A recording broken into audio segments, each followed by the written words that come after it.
Hello, Steph. I was saying, I don't know how I feel about having to compete with John for your attention this morning. Boys, don't fight. You're both equally pretty and equally sexy. And okay. And you're going to be together and you're going to cross your sexy streams in DC Sexy Liberal. And good luck, ladies. Yeah, that's just the imagery we needed. Just the imagery we needed. Thank you. So, Glenn, this should be released any moment, I suppose, right? The judge orders the release of the redacted Mar-a-Lago raid affidavit. What are you expecting here? Because I'm sort of torn between, I'm sure all of it makes Trump look bad, but, you know, how much is too much before you compromise the investigation or chill witnesses? Yeah, so the career prosecutor in me says, I don't want any of it released because I don't want the investigation to be hampered. I don't want witnesses to be put in harm's way. Yeah. The American in me, the person who desperately wants to see Donald Trump held accountable, wants to see all of it. But here's what I think we're going to get, Steph. I think we're going to get the history, kind of the run-up to, what caused the FBI to apply for the search warrant. So we already know about the National Archives going down there and begging and pleading for the return of the documents, and they got a small fraction of them. We know the counterterrorism officials from the Department of Justice and FBI agents went down there in June, and it seems like they were assured you've got it all. Well, they didn't get it all. Then we had to serve a grand jury subpoena on Trump and company. He violated that, so then we hit his house with a search warrant. So I think we already know a good bit about that history and that chronology. We're probably going to see a lot of that revealed, but we're not going to see much more revealed. At least that's my strong suspicion. So you said one of the things you tweeted is Donald Trump either doesn't understand that he can't file a Fourth Amendment motion to suppress evidence until after he's indicted, or he's saying he will file such a motion because he knows he will be indicted, in which case I say file away, Donald. I have to say more and more legal experts that I'm hearing, including you, are saying he's going to be indicted. I mean, it feels like even the right wing is trying to prepare us for this. Impossible to conceive of Donald Trump not being indicted. And there was a game changer in one sentence of the recent New York Times reporting when they reported that witnesses told them or were revealing to the New York Times reporters that Donald Trump went through the boxes personally. Yeah. There's a reason that's so important, Steph. Real quickly, I don't want to turn this into criminal law 101. There are two ways you can possess evidence in the eyes of the law. You can actually possess it when you have it in your hands, or you can constructively possess it. What does that mean? Well, that means Donald Trump said, take those boxes and put them in a storage facility down at Mar-a-Lago. That's constructive possession because you are directing the movement and access over those documents. But if you don't have your hot little, and I emphasize little, hands on them, prosecutors get uncomfortable. They're like, we know we can prove it with constructive possession, but that's not as strong a case as if we can prove actual possession. Well, it looks like they can now prove actual possession. When I saw that reporting, I thought, okay, the odds of an espionage and related criminal case being brought against Donald Trump have just skyrocketed.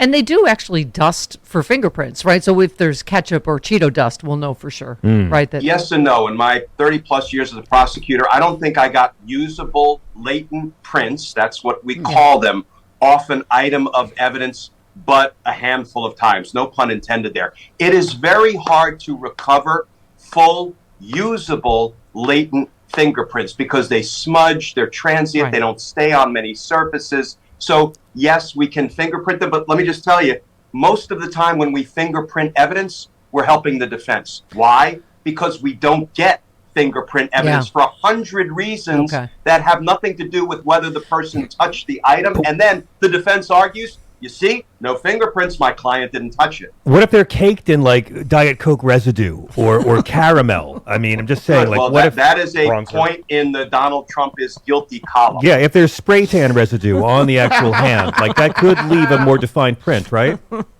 Yeah. Glenn, what about what everybody's speculating too, that in this day and age they've already digitized them or other? The fact that we're arguing over physical documents and they've given them months and months and months, wouldn't you also be concerned that That's a great point. they've copied these or digitized it? They uploaded, they Xeroxed, and you know Donald Trump has already compromised national security using those documents in ways hopefully we will learn in the future.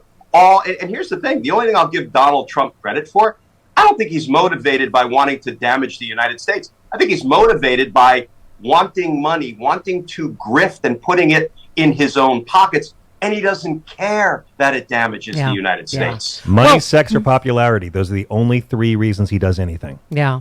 You tweeted, in his never-ending dance of deception, Trump files suit to thwart the DOJ's investigation of his crimes. When will the music stop and the indictment start?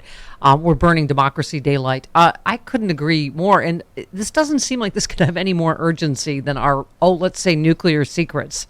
I mean, I know that a Trump judge laughed this thing out of court. What is he demanding, his documents back? They're not his, and this is what you're going to go to prison for. It's like isn't it like the bank robber asking for the money back? I mean, this is so diluted at this point. It's like the bank robber getting caught with one of those big cartoon burlap sacks with the big dollar sign and saying, you know what?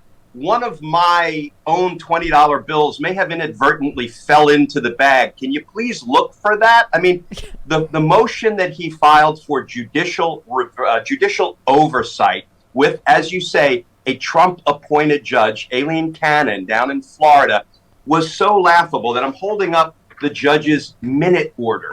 What that should tell you everything you need to know about it. It's literally called a minute order, because it only took her a minute to say, are you kidding me, sport? Here's what she says. She says, yeah, I'm going to need you to, quote, further elaborate on the following half dozen points. In other words, Steph, let me translate that from judicial speak to English. This judge said, why don't you withdraw this piece of trash filing and file a proper legal pleading? We said, you're a professor. It's like when the teacher just says, come see me. Yeah. I can't even explain how bad this is. Just, you're going to have to come. Okay. Let's talk. Okay. This headline made my head explode. Bill Barr said this week he's grown very wary of Republicans and Trump allies who are whipping up outrage over the FBI search of Mar-a-Lago. Now a warning from Bill Barr about can you explain to me? A warning? Are there no consequences for him over what we learned this week?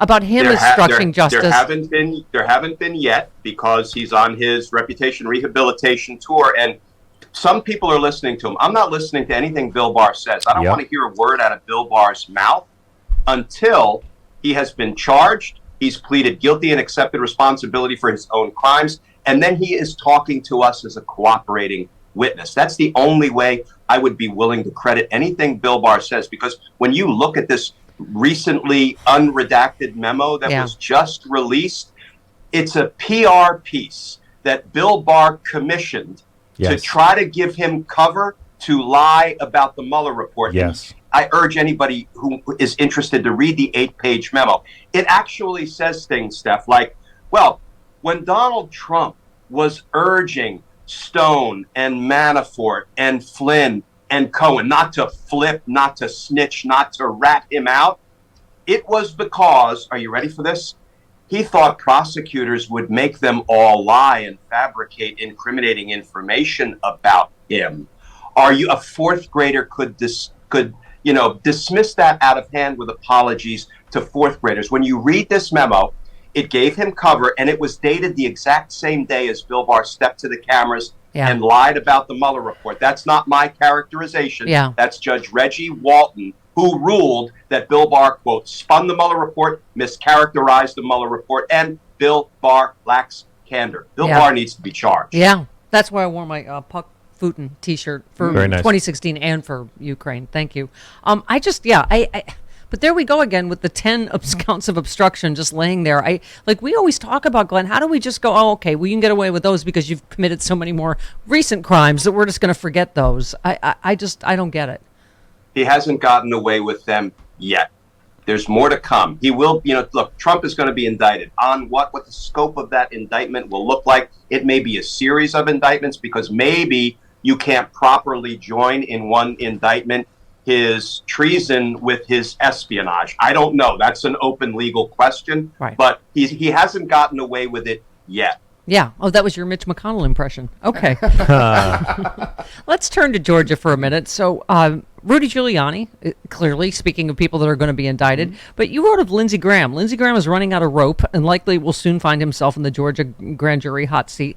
I was trying to determine what his play is here. And you said Judge May don't play. I look forward to Lindsey's reply, though I suspect it will include something like, I can't tell you what questions I'll refuse to answer until you make the prosecutors tip their hand and tell me all the questions they will ask me in the grand jury. This was clearly not in the scope of his duties as a senator from South Carolina to call Georgia and say, can you throw all these votes out so Trump can win? Like, what is... Go ahead, just tell us. This was not... He claimed speech and debate clause privilege. And what that says is when you're involved as a legislator in legitimate legislative duties, then you probably can't be questioned about that. He doesn't represent a single constituent in Georgia. He called Secretary of State Brad Raffensperger, one of his own tribe, a fellow Republican. And this, I can't overemphasize this enough. Brad Raffensperger told us and told the grand jury, it sounded to me like Lindsey Graham was urging me to toss out lawfully cast ballots. No. Steph, that's not, I didn't misquote a single word there. That, first of all, gives Lindsey Graham a Fifth Amendment right against self-incrimination. His lawyer's going to say, look, sport, you can't testify about that. You're already in deep trouble.